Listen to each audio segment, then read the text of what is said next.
Hello everyone, welcome back into this channel, and in this video I will like to show you the way how to create a Google Sheets document shortcuts into your home screen by iOS or iPhone.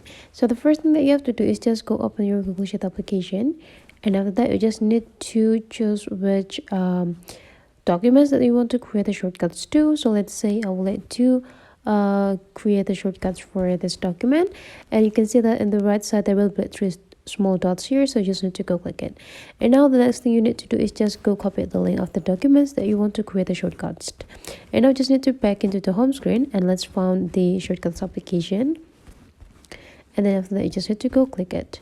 And now you need to go create the new action by go click this plus button right here, and after that you just need to go click this plus button for add the action.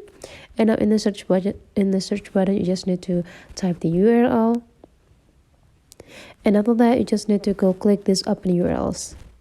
Now we need to paste the URL over here, paste the link that we just copied before, and after that you just need to go click done. And those shortcuts will be created over here, so we need to open it back.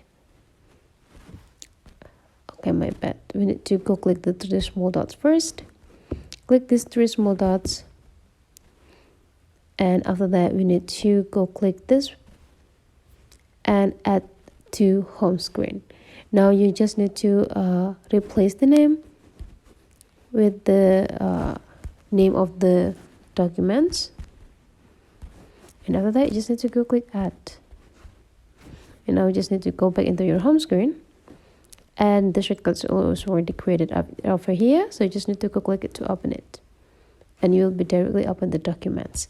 So that's the way how to create the Google Sheets shortcuts on iPhone. Hopefully this tutorial today is useful for you guys, so don't forget to leave some comment, like and subscribe into this channel, and I will see you for the next video.